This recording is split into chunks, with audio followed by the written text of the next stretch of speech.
On the morning of April 20th, 1945, Captain Robert Trimble stole a B-17 Flying Fortress from Poltava Air Base to escape the Soviets. With the NKVD closing in, he climbed alone into a patched-up bomber, filed a routine flight plan for Italy, and took off. Once out of radar range, he banked west, skimming the treetops toward the Baltic. For hours, he dodged Soviet patrols until he spotted the North Sea. He had stolen a B-17 and escaped the Soviet Union. Months earlier, in November 1944, Trimble was flying combat missions over Europe from his base in England. On a gray afternoon in late November 1944, a B-17 Flying Fortress broke formation over England and dropped low over London. At the controls was Captain Robert Trimble, a 25-year-old bomber pilot with a reckless streak. He had convinced his co-pilot to take an unauthorized sightseeing detour so he could see St. Paul's Cathedral from the air. As the great dome rose into view, Trimble pushed the nose down for a better look. He never saw the barrage balloon rising directly ahead until it was almost too late. Trimble slammed the throttles forward and hauled back on the control column. The massive silvery balloon scraped beneath the fuselage as anti-aircraft gunners on the ground opened fire. By the time they climbed clear of London, the bomber was riddled with pinging holes, and the crew was white-knuckled. When he landed at Dibach, the control tower demanded an explanation. Trimble claimed a compass malfunction. Colonel Elbert Helton, the group commander, accepted the story, but the message was clear: no more sightseeing. Trimble was lucky to escape with nothing more than a reprimand that kind of luck would need to hold, because he still had missions to fly. The war in Europe was far from over, and the German flak batteries were waiting for him every time he climbed into the cockpit. On December 30th, 1944, Captain Robert Trimble landed his B-17 at Dibach for the last time as a combat pilot. The mission to the Castle Marshalling Yards had been his 35th, completing his tour of duty. That evening, Colonel Helton handed him a folded certificate. It read, in part, that the fickle finger of fate has traced on the rolls of the Lucky Bastard Club the name of Captain Robert M. Trimble. The paper felt thin in his hands, but it meant survival. He had beaten the odds. Enjoying the story? Subscribe to join us for the next one. Helton did not let him savor the moment. He warned that Trimble would almost certainly be recalled for a second tour after 21 days of leave. Then the colonel made an offer. The Army needed an experienced pilot for a special assignment in Russia. There would be no combat, only ferry flights and light duty. Trimble called his wife Eleanor back in Pennsylvania. She was terrified of losing him again. In the end, she told him to stay and do what he had to do, as long as it meant he came home alive. Trimble accepted the offer, believing he was trading another combat tour for a safe, boring job flying salvaged bombers. He had no idea that Colonel Helton had been told only half the truth. The mission was not what it seemed. The real purpose was hidden behind a veil of deception that would take Trimble weeks to uncover. On February 15th, 1945, after a long journey through Paris, Cairo, Tehran, and a harrowing snowstorm over the Caucasus Mountains, Captain Robert Trimble stepped off a C-46 transport at Poltava Air Base in Ukraine. The wind cut through his uniform like a knife. The base was a scatter of Quonset huts, bombed-out buildings, and frozen mud. A young Soviet woman named Maya, a Red Army interpreter with a coquettish smile, greeted him and led him to headquarters. She would be his escort and translator, assigned to watch his every move. Colonel Thomas Hampton, the commander of Eastern Command, wasted no time with pleasantries. He studied Trimble's passport and then delivered the truth. The ferry pilot story was a cover. Trimble had been sent here to work as an agent for the Office of Strategic Services. His real mission was to slip behind Soviet lines into Poland and rescue American prisoners of war who had been liberated from German camps. The Russians were not helping them. Thousands were wandering the frozen countryside, starving and sick, with no way home. Trimble sat in stunned silence as the reality sank in. He was not a spy. He had no training for this. Yet the diplomatic passport in his pocket gave him a fragile immunity, and the OSS had provided 2 agents who would guide him from the shadows. There was no way out. The deception that had brought him here was complete. He was no longer just a bomber pilot. He was now an undercover operative in Soviet-occupied Europe, and the lives of hundreds of men depended on what he did next. On February 16, 1945, one day after arriving at Poltava, Trimble climbed into a jeep with the interpreter Maya and headed west into Poland. The vehicle threaded through columns of Red Army trucks and artillery, the rumble of gunfire growing louder with each mile. They stopped at a village called Brzezinka, the Germans called it Birkenau. Beyond the brick gatehouse, the road widened into a vast frozen landscape of barbed wire and row after row of wooden barracks. Trimble stepped out into the cold and walked through the camp, past sheds where frozen corpses lay piled like cordwood. He found canisters labeled Zyklon B, their red and yellow labels marked with skulls and the word gift gas. The crematoria stood half demolished, their gas chambers open to the sleet and gray sky. Maya translated what the canisters were for, and Trimble stood in silence as the scale of what had happened here settled into his bones. The images burned into him, piles of bodies too starved to be recognized as human, children frozen in the slush, the wrecked machinery of industrial murder still reeking of chemicals and ash. The Red Army had liberated the camp 3 weeks earlier, and hundreds of survivors still lay in the barracks, too sick to move. Trimble had flown 35 combat missions. He had seen friends blown apart by flak, but nothing in the air war had prepared him for this. He climbed back into the jeep with his jaw tight and his eyes hard. From that moment, the mission to rescue prisoners stopped being an order from Colonel Hampton and became something personal. He would do whatever he could to pull men out of this frozen hell before the Soviets or the cold claimed them. 2 days later, Trimble executed his first rescue. He slipped away from his NKVD escort in Lwów, hired a car to a remote farm, and walked into the Polish countryside alone. Cutting a pine branch, he swept snow over his footprints as he moved into the tree line. The OSS agents had given him coordinates for a barn where 23 American ex-prisoners were hiding, men who had escaped German camps only to be abandoned by their Soviet liberators. He found the barn after dark, knocked on the barred door, and said, "I'm American." Opened the door. Inside, a candle flickered over 24 gaunt, bearded faces wrapped in rags and lice-ridden coats. They stared at him like he was a ghost. Trimble shared out K-rations and D-ration chocolate bars, then spent the night on the straw with the men. At dawn, the farmer hitched a horse to a cart and carried them to the outskirts of Lwów. At the town edge, a bleary-eyed Soviet guard raised his rifle. Trimble held up his diplomatic passport and said, "Ja, Amerikanets." The guard wasn't impressed, so Trimble pulled out a wad of dollars and a bottle of beet liquor, shared a drink with the man, and bought their passage through. At Lwów station, he bought tickets for Odessa and watched the train pull away, carrying 23 men toward the Black Sea and a ship home. He stood on the platform, thinking of Eleanor and the baby girl he had never seen, then turned and walked back into the city to find more. Trimble never learned the final fate of that specific group, whether they reached a ship or were intercepted by Soviet authorities, but he pressed on, hoping that at least some had made it through.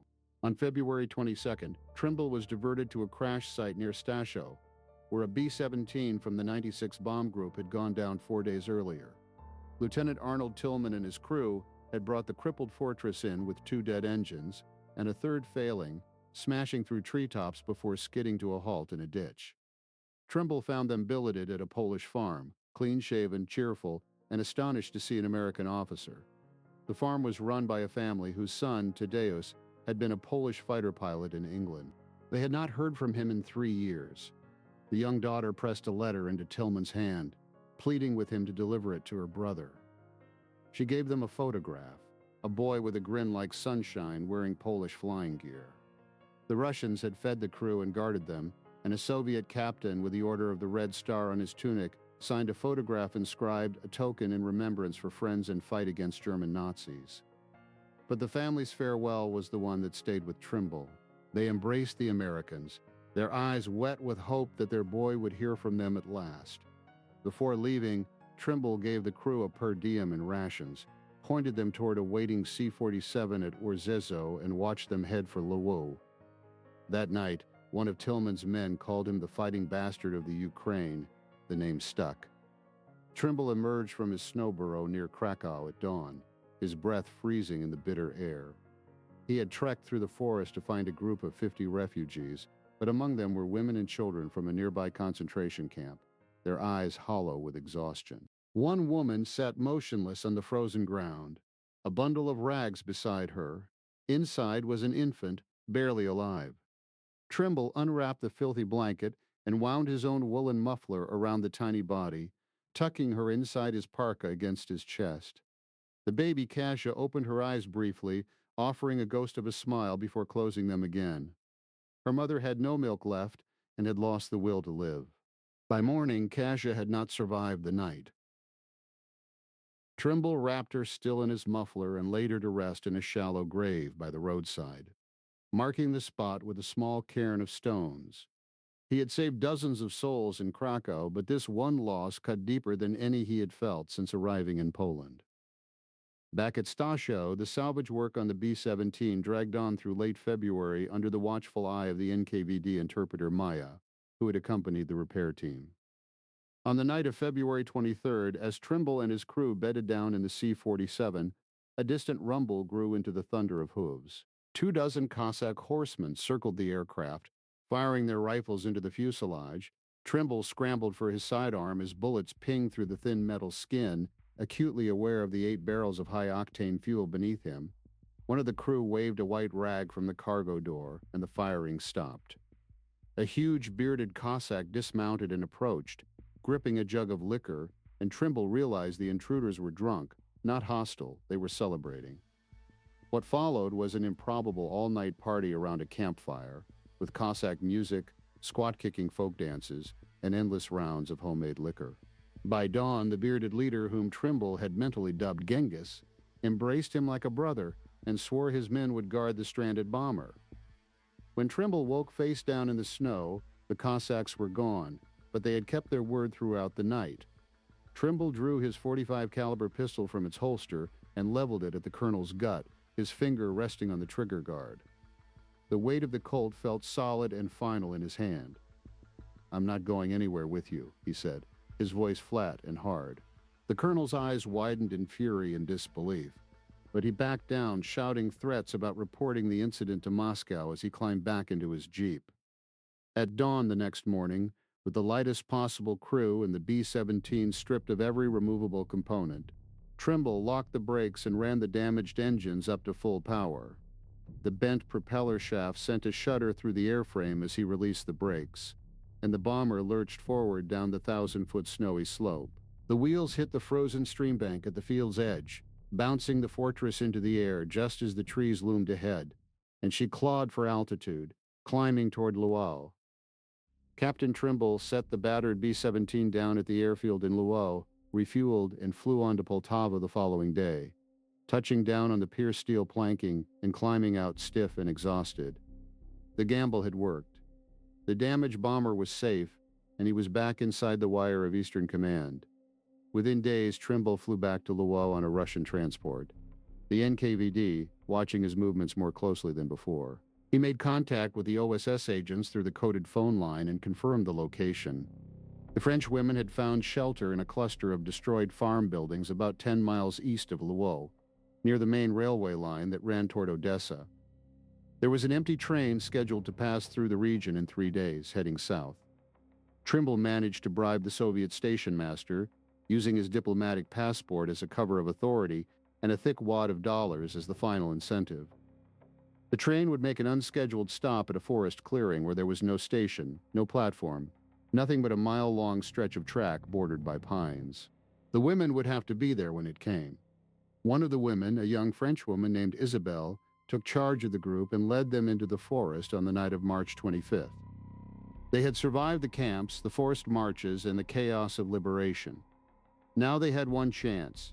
They moved in small clusters through the frozen countryside, avoiding the roads, staying off the open fields. By midnight, they had gathered in the tree line beside the tracks.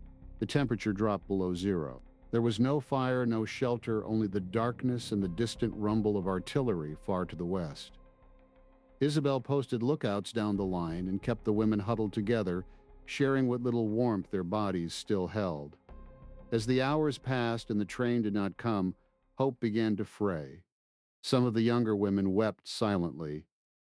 Isabel forced herself to stay awake, clutching a piece of board on which she had scratched a single word in charcoal.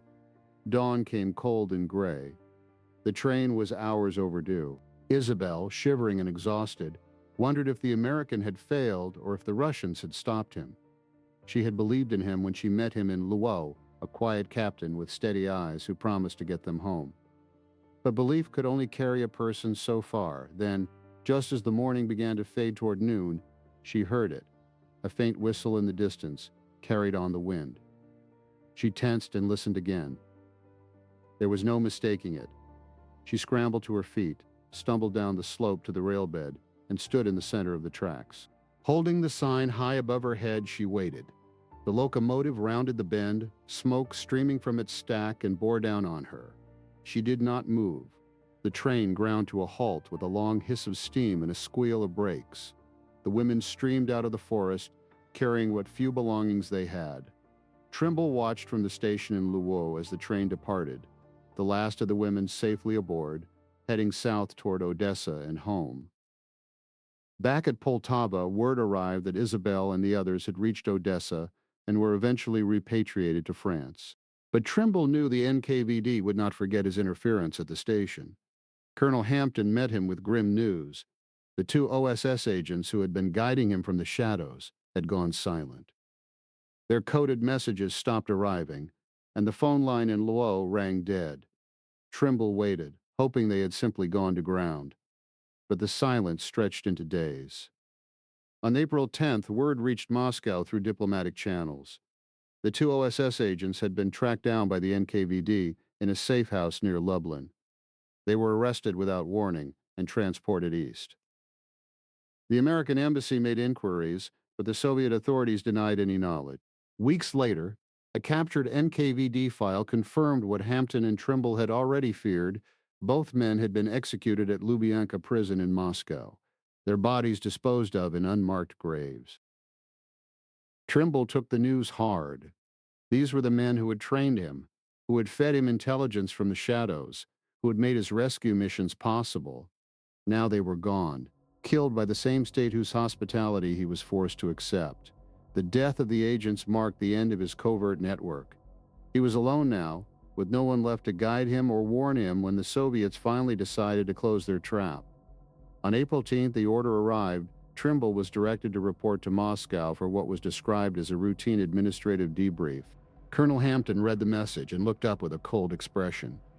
There was nothing routine about a summons to Moscow for an officer who had spent weeks defying Soviet authority, bribing their officers and smuggling refugees out of their territory. Hampton advised Trimble not to go. The military mission in Moscow could not protect him if the NKVD decided to make him disappear. Trimble considered his options. If he refused the order, he would be arrested at Poltava. If he obeyed, he would be walking into a prison cell or worse. He decided on a third path: escape. He would fly himself out of the Soviet Union before the NKVD could move. Trimble located a salvaged B-17 on the field at Poltava, patched up and waiting for a ferry flight to Italy. He filed a flight plan for a routine transfer south, a mission so ordinary that no one would think to question it. He made sure the paperwork was in order, signed by the proper authorities, and stamped with the official seals. The diplomatic passport in his breast pocket gave him the authority to move across borders. But this time he would not be using it to bribe guards. On the morning of April 20th, Trimble walked across the frozen hard standing toward the B-17. He carried only his flight gear, a navigational map, and the diplomatic passport. He climbed into the cockpit alone, started the engines, and ran through the pre-flight checks. The Soviet ground crew watched without interest. They had seen dozens of American ferry flights depart from this field. They did not know that this one would never reach its destination. The B-17 lifted off the pierced steel planking and climbed into a gray Ukrainian sky. Trimble set course south as filed, following the route toward the Black Sea and the airfields of southern Russia. He kept the radio chatter normal, responding to Soviet controllers with routine acknowledgments.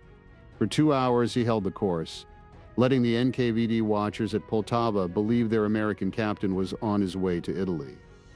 When he was well clear of the base and out of radar range, Trimble banked the B-17 west.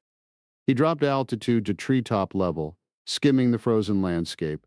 using the terrain to hide from Soviet radar. The diplomatic passport was useless now. If they caught him, it would not save him from a firing squad. He flew low through gathering snow squalls, navigating by compass and guesswork, pushing the bomber toward the Baltic coast of Germany. The flight took hours, each minute stretched by the fear of a Soviet fighter appearing out of the clouds. Trimble kept the B-17 low, hugging the terrain, weaving through valleys and over forests. He crossed the front lines without knowing it, the smoke of battle rising below him. When at last he spotted the gray waters of the North Sea, he knew he had made it. He turned south toward England, the engines running smooth and steady beneath him. The journey took longer than expected. He sat down at a temporary strip in the Baltic, waited out the final days of the war, and finally crossed the North Sea. Trimble touched down at an RAF base on the coast of East Anglia on the afternoon of the 9th of May. Ground crews rushed out, not to meet an arriving bomber, but to celebrate. The war in Europe had been over for a day. The Germans had surrendered, the guns had fallen silent, and the world had moved into a fragile peace. Trimble sat in the cockpit, his hands still gripping the control column, unable to process what he had just done or what he had left behind. He was sent home soon after, reunited with Eleanor and baby Carol Ann in Camp Hill, Pennsylvania. Maya, the NKVD interpreter, was reassigned after Trimble's escape. Years later, a declassified file noted she had been transferred to a border unit and survived the war. Lieutenant Tillman returned to England, finished his tour, and eventually left the service, settling in the Midwest. His daughter smiled at him from Eleanor's arms, and for a moment the images of frozen bodies, the dead infant Kasia and the executed OSS agents, receded into the background.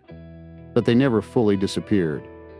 He kept the lucky bastard certificate folded in a drawer, a reminder of the odds he had beaten, and the diplomatic passport locked away, a document from a world he wanted to forget. Captain Robert Trimble lived into his 90th year, a quiet man who rarely spoke of his time in Russia. The full story did not emerge until his son pressed him for it decades later, recorded on tape in a retirement community.